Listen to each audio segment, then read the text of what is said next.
Hi, I'm Graham from Second Era of Moles, and if you've clicked on this video accidentally, 90 seconds is all I ever ask. This is another week that was on Pokemon Masters X. Busy, busy, busy as always. We've had the Champion Stadium, we've had 3 or 4 Giovanni's events, including his Malice, we've had the Mushroom Mania awesome event come along, we've had Entei return in the Legendary Arena, so let's hurry up and get on with it, shall we? Get on with it! So starting off with the Champion Stadium, it's our last week in the Johto region. I know, it goes by so fast, doesn't it? So for round 1, your condition is a sync move stats boost. I went up against Bruno for this one. He was weak to grass types. I was going with another triple support with 2 of them being 6X. So that team was Dawn and Torterra, Sabrina and Alakazam, and Sycamore and Xerneas.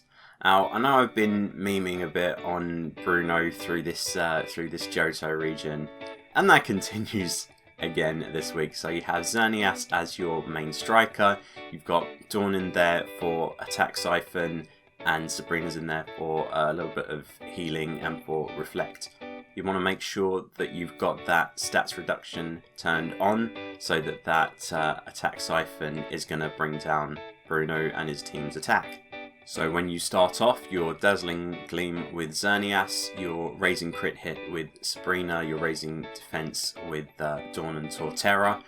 If you don't get any refreshes on those, you're going to have to be a bit smart about how you use that move gauge to make sure you get all of those 9 moves in before that first sync move comes up. And I gave that first sync move to Xerneas because it's going to raise special attack and it's going to raise that speed, which is always important. Because that speed's a bit higher in the second round, you can use a Reflect, you can start using Horn Leech, you can chuck some Razor Leaf in there, and I don't know, if you want to do healing, you can. Otherwise, it's Psybeam with Alakazam. That should get you down quite easily to your second sync move. I used Dawn for it, and then either just before or just after that, Bruno's going to have his sync move. I waited until after his sync move to use the World is Vast to get that passive healing when everyone's taken a hit. The plus side of that is the move gauge is going to move a lot more quickly. That means that in addition to using a Horn Leech, you can start using some Seed Bombs, and the combination of those two makes for some very tasty damage. So Bruno's going to go down quite quickly after taking all of those hits. I managed to get a third sync move in there, and it's like, hey, Sabrina, join the 6X club. The only thing about her sync move is it takes away Psybeam, which is 2 bars, and it replaces it with, I think it's Psy Strike, which is 3 bars. So if your move gauge isn't moving too quickly, it's a bit of a, ooh, when am I going to use that? Is Sabrina just going to sort of sit in the sidelines there? But it's not a hindrance in this battle, because they should all go down quite easily.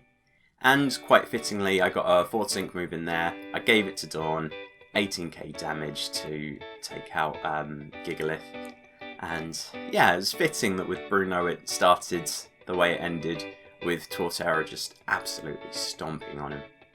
Moving on to round 2, where you get a physical attack boost. Karen was weak to fighting types this week, so I thought it was a good idea to take on her, and the team I used was Hilbert and Samurott, Kukui and Lycanroc, and then Lucario. I didn't want to just use B again. I thought I'd sort of been there, done that, so it's like, let's see if Lucario can take this one on himself. And it could. Did very well. Because Kukui is using Leer, you want to make sure that you have that stats reduction on. I didn't do this, but there's not very much healing in this team. I don't think there's any at all. So you can put that healing reduction on, that'll be an easy 100 points for you. And you start off raising your stats with Karina and with Hilbert. Kukui is standing there using Leer. Really should make that guy stop leering at Karen. It's getting a bit concerning now. And then that should bring you all the way down to that first sync move. It's going to go to Hilbert because he's 6X. In the second phase, I started off using Vacuum Wave with Lucario. Doesn't really do much damage, so quickly switched to Close Combat. Hilbert is going to use as many trainer moves as he can until he runs out, and then he's starting off using Waterfall to try and get some flinching.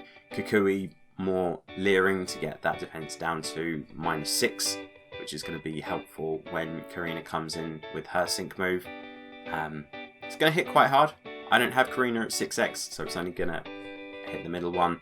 When Karen's sync move comes, it's going to put you on reasonably low health with all of your units, but you're going to be hitting hard at that point, so you'll take down Umbreon quite quickly after that.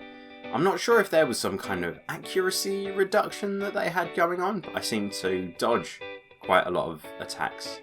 But once you've sort of punched out Umbreon, the two sides, their attacks are only going to hit one Pokemon each time, so you've got plenty of moves with which to punch them out as well, because Hilbert's got that endurance, and then Kukui will take a hit as well.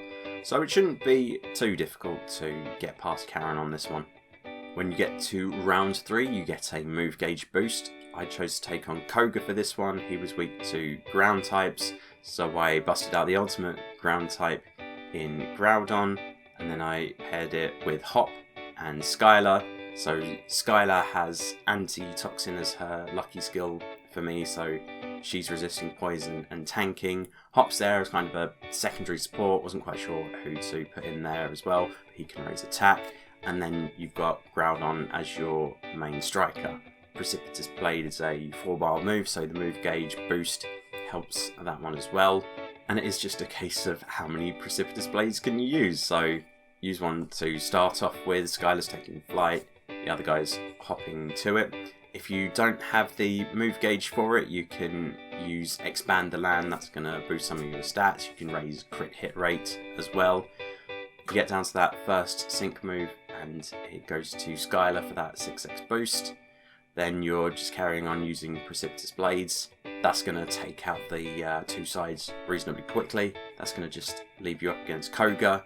When Koga's sync move comes, it doesn't do too much damage, so you can just sort of take it on the chin and be like, okay, here comes more Precipice Blades, Koga. And after a few more rounds, he'll go down with a Wahaha. On to round 4 then, and Will was left for me. He was weak to poison types. His condition was a stats reduction boost, so I went with that famous poison stall team of Koga, Janine, and Misty and Starmie. It's been a while since I used this team, so it was good to get that band back together. You have Koga in there to inflict poison.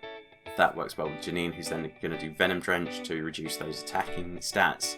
Misty's raising everyone's special defense, which against Will comes in very handy.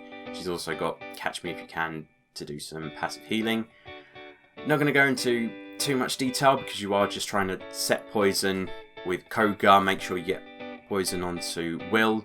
Once you've got that, you start using X speed with him so that you're raising his own speed and his team's evasiveness.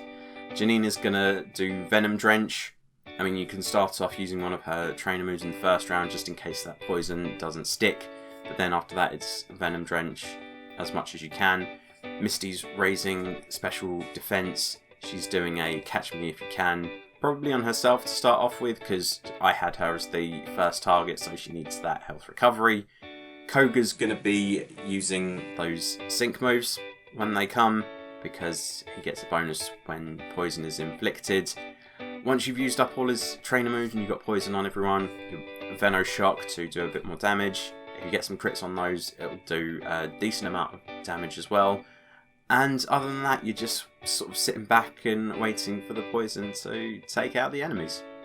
And finally, you get Lance in the champion round. His condition this week was a special attack reduction.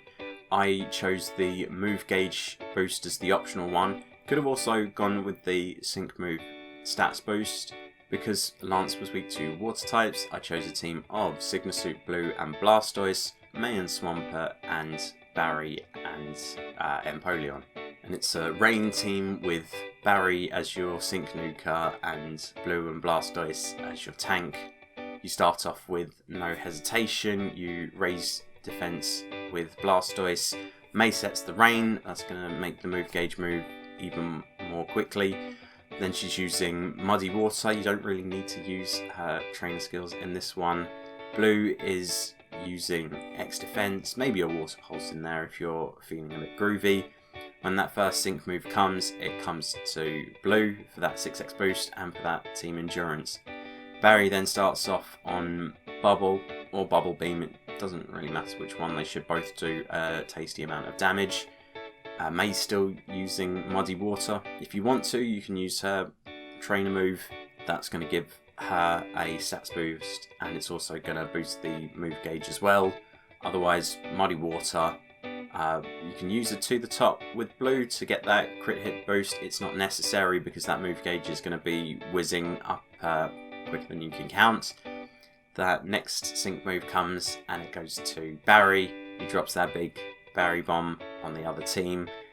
Didn't quite take out Charizard, it took out the two sides, and I was like, ah man, that would have been nice if it was just 1, 2, 3. But then I had moves queued up for May that took out the Charizard anyway. And there we have it, the final 7,500 point run for the Johto region this go round. It was a good one, I think. Not too challenging, a little bit of fun. And we are moving on to a new region next week. We're going to be in Alola, so I think that's going to be nice and fun. A bit of a different Elite Four to go up against, so I'm looking forward to it. We've got a little bit longer of the Looming Shadow events. The rewards that you get for this one are so generous. If you're looking to stock up on 3-star tickets, this is the event to do it, because you get 2 types of currency and you can get a lot of them and you can trade both of them in for 3-star tickets. For the battle challenge, you can earn 2 coins. So to get those coins, you have to use 3 Kanto types, and for the other one, it's 1 grass type and 1 water type. So to do that, I used Mewtwo and Giovanni. Used Giovanni against himself. I used Misty and Starmie, and Erica and Tangela. And it wasn't really too tough for me. You have Tangela doing sort of a poison trap with Toxin and Infestation. You have Mew as a striker there. If you've got him with his 6x move, that's going to hit everyone and do a lot of damage. Misty's raising special defense. You can also do evasiveness and healing with Catch Us if you can. So the combination of all those should make for a pretty comfortable battle. For some reason, everyone's going crazy for mushrooms in the Mushroom Mania event. Personally, I do not like mushrooms. I do not eat them at all. Oh, see, even the thought of it is making me cough. Ugh.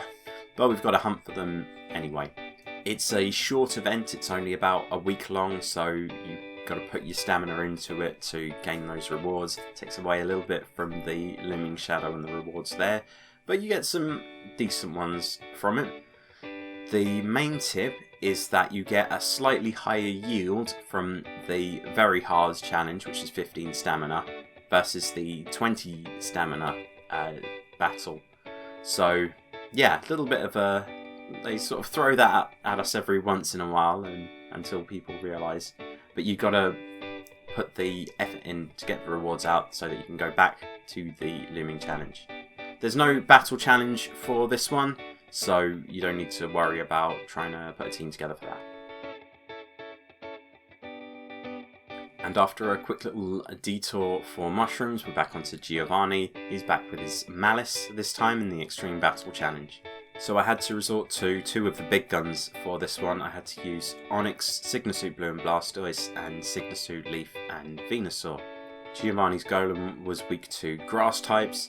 Other than Signasuit Erica, there aren't really any grass type strikers. It's like, of the 4, 3 of them are Erica herself and the other one is Leaf and Venusaur. So you start off your Razor Leaf with Leaf, trying to get some poison onto everyone. You're raising defense with Blastoise. You're using Rock Hard Determination with Brock. You can use it to the top in there as well. I used the first sync move with Leaf because that then would allow me to use Mega Healing and get the attack boost for having Mega Venusaur. She has Adrenaline 2 on her grid, so that means that you can get to that second sync move very quickly. You use it with Blue and Blastoise to get that team endurance. Brock is going to be using Rock Throw to try and lower speed. It took a while to get poison onto Giovanni and his team, and then Giovanni has lesson poison 10, so it's not taking a huge amount of damage. And then the kick in the teeth comes that when he uses a sync move, all of his team get a sync move status cure and then status nullification. So it's like, oh man, your main source of damage isn't going to be your poison, but it's still irritating because Leaf's sync move does more damage when the enemy is poisoned, so it's taken away in that manner. This battle is a bit of a slog. You're going to need to have some patience with it. Blastoise is probably going to faint at some point. It may end up with just Leaf by herself, but you have 2 Pokemon in there that have potions to keep everyone topped up. You just got to be patient. The main thing is to try and take Giovanni down before he gets his second sync move. He's going to use the old trick of a sure crit and then his sync move, and that crit sync move is going to wipe out your team probably. So that's the main thing, is make sure that you're hammering that damage onto Giovanni. If you have to use Frenzy Plants instead of Razor Leafs, that's going to be to your advantage. That's where To the Top and that move gauge boost is going to come in handy for you. And then finally, Entei has returned in the Legendary Arena. I think it's the 3rd time Entei's been back. So that means you have 3 more missions to complete against that big dog. They are to use 3 Kanto types, 3 Gym Leader types, and 3 Water types. Speaking of water, I've just had to go and get some. My throat is very, very rough. And because the Kanto types are probably the most accessible, I was able to use 3 Kanto types and 3 Gym Leader types in the first round. That was Brock and Onyx, Misty and Starmie, and Lieutenant Surge and Electrode. This was more of a setup team, so not necessarily doing huge amounts of damage, but doing some stats reduction. So you're starting off with Eerie Impulse with Surge, Rock Hard Determination with Onyx, and then X Special Defense with Misty. You can also put a Catch Me If You Can onto Onyx to get some healing going. I made a little bit of a mistake in putting Surge as my 3rd target rather than Misty, because Misty is a water type. So she's going to be doing the most damage. She's going to be getting the sync moves as well. There are 2 things that are annoying about this first bar. The first one is Fire Spin. So that's going to put trap damage onto your first target. And that was what was doing the majority of damage to Brock. He was getting some back because he had some passive healing on him. But it was still like, oh, come on, just let me hit you with my rocks. The other thing is that when it gets down lower into the bar, it's going to start using Eruption. That's going to hit everyone and be doing lots of damage there. So I would have liked to have gotten into the second bar. I didn't quite. I had 17% left on the first bar. But that meant I could hand over to my second team, which was definitely there to do a lot of damage. And that team was Skylar and Swanna, Barry and Empoleon, and May and Swampert.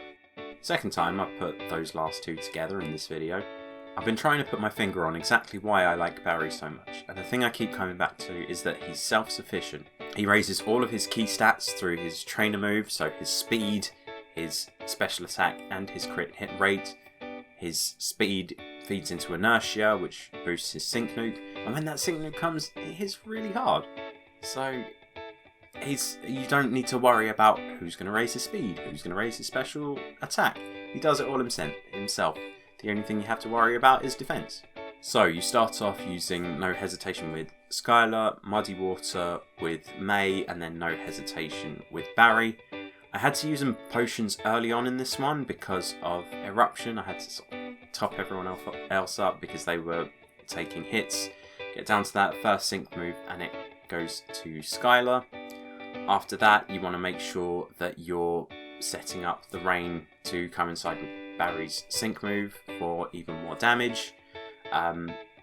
Move gauge shouldn't be an issue because Barry's only using a 1 or a 2 bar move. Skylar's Gust can get a refresh on it. Another thing I always forget about Barry is that he has full heals. That's going to come in useful in this damage because Entei is going to try and burn you. Skylar got a burn very early on from Eruption, and then when you get down into that 3rd bar, he's going to hit you with Heat Wave. That's going to guarantee a burn. So Priority then is Barry, because you want him to have as clean a bill of health as possible. But your sync note should be hitting Entei very hard. And in the end, I just had Barry left with a sync move. Entei had like that much left. And it's like, boom, drop that Barry bomb on you. And the beauty is I still had room to use 3 more units if I'd have needed to. I wasn't quite right in my prediction of a Battle Villa refresh. It'll be coming soon, just not yet. If you've been diligent and playing for a while, you should have come up to your 10k battle points, so you get that special ticket to buy one of the legendary units. I went for Entei because I thought I only really have one fire type support, maybe I could use another, but I don't think you can go wrong with any of the 3 really. It's a personal choice. And then it'll only be a few months before you can afford the next one anyway. So that's another week that was. Hopefully you enjoyed it. You'll be taking lots of mushrooms for the next few days. You're well past the 90-second mark at this point. Hopefully you've enjoyed the video. Sorry if my coughing has come through too much. I'm still a little bit sick. But hopefully it's inspired you to either subscribe to the channel so you get the next ones come up in your feed. Follow me on Twitter, where I'll tell you when the next Pokemon Masters X video will be coming out. But yeah, hopefully you'll join me next week for the week that will be. And thank you very much for watching this one, and goodbye.